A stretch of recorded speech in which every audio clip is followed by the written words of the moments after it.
In today's video, I'm going to show you how to remove the creases and imperfections in headlining material. So this is foam backed headlining material.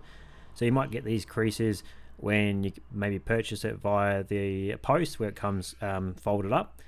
And what you can do is you can use a handheld steamer. So you want to test the settings on a small section first.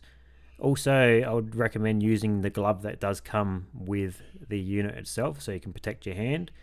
But you can see if you leave it on the headlining material too long, you actually end up burning the material. So you want to know that tolerance before you begin. So maybe just test it out on a small section first. So there's a few other methods you can use to remove creases in this type of material. You can just unwrap it and unroll it and just allow it to sit for a couple of days.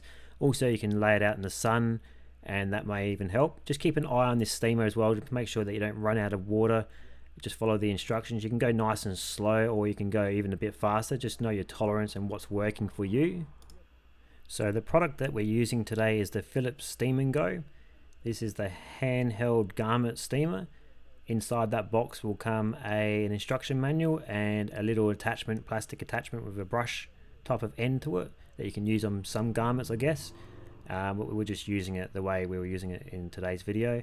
We're pretty much just straight out the box. It does come with a glove as well, so ideally you probably should be wearing that one just to prevent any of the steam getting onto your hands. And yeah, this one has worked really good today, so hopefully you found this video content helpful, and if you did, make sure you give this video a thumbs up. Also subscribe to the channel, and we'll see you on the next video. See ya.